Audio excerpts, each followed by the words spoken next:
Allez, place à votre feuilleton de la semaine consacré à l'association rémoise Execo. Elle célèbre ses 30 ans cette année et depuis sa création, elle lutte contre les discriminations envers les personnes LGBT+, et pour la visibilité de cette communauté. Que s'est-il passé depuis 1996? Où en sont ces combats? La réponse avec Thomas Cordia, Valentin Piovesan et Claudine Crène. C'est un lieu de mémoire où pendant presque un demi-siècle, les personnes LGBT+, n'étaient pas les bienvenues. Guylaine et Dominique sont adhérentes de la première heure à l'association Execo. Elles se souviennent encore de leur première participation en 1997 à un hommage aux déportés de la Seconde Guerre mondiale. Il avait lieu ici, au Mémorial des Promenades à Reims.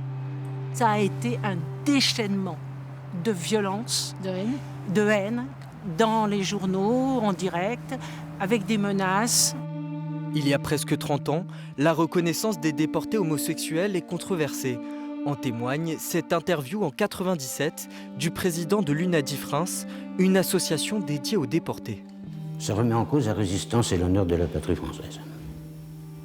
Nous nous sommes battus pour recouvrer la liberté, pour recouvrer l'honneur de la France. Je ne vois pas pourquoi, 52 ans après, les homosexuels viendraient dire « nous aussi ». Non. Guylaine et Dominique participent malgré tout aux commémorations. Le couple est alors accompagné de l'une des rares figures à témoigner de sa déportation, liée à son homosexualité. Pierre Selle était là, lui était un déporté. Il est resté avec nous.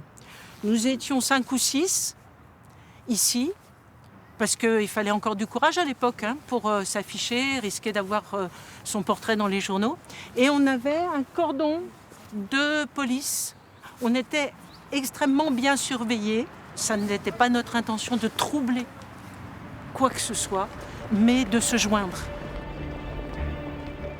La reconnaissance de la déportation, c'est dire haut et fort que l'homosexualité a été punie avec des moyens dramatiques et que le fascisme n'est jamais loin. C'est aussi ça.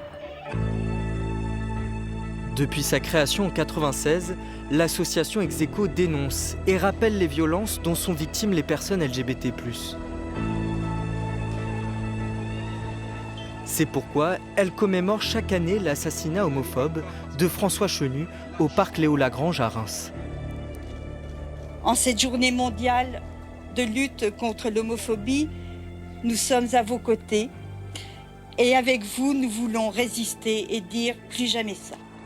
Ce meurtre, perpétré en 2002 par des skinheads, avait fait grand bruit dans les médias.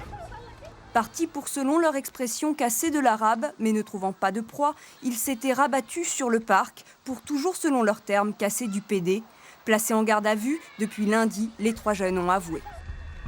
Ils ont agressé un homme qui s'appelait François, qui était gay, qui s'est défendu, qui s'est pas laissé faire. Et ils l'ont agressé parce qu'il était gay, homosexuel. Selon Olivier Nostri, ex-président d'Execo, cette plaque installée par l'association rappelle les violences subies par les personnes LGBT+.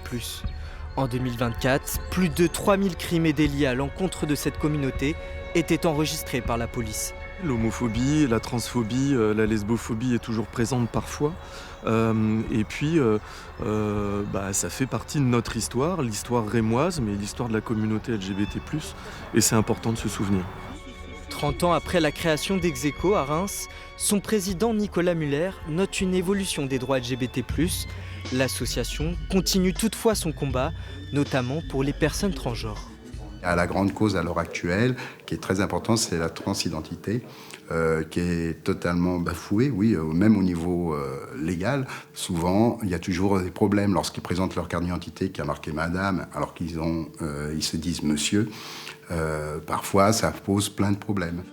Et le climat politique actuel montre qu'aucun droit n'est jamais acquis. Je vais prendre un exemple simple, c'est pour le mariage pour tous. Effectivement, on nous l'a octroyé. C'est pas un droit acquis, c'est un droit qu'on peut perdre du jour au lendemain. Un changement au niveau d'un gouvernement, on le voit en Italie, on le voit aux États-Unis, on le voit un petit peu partout. Comme on est distingué sur la loi, c'est des lois qui peuvent être enlevées. Le combat n'est donc pas fini pour l'association. Elle continue d'accompagner les personnes transgenres dans leur transition, ou les réfugiés victimes de discrimination dans leur pays d'origine. Nous les rencontrerons demain.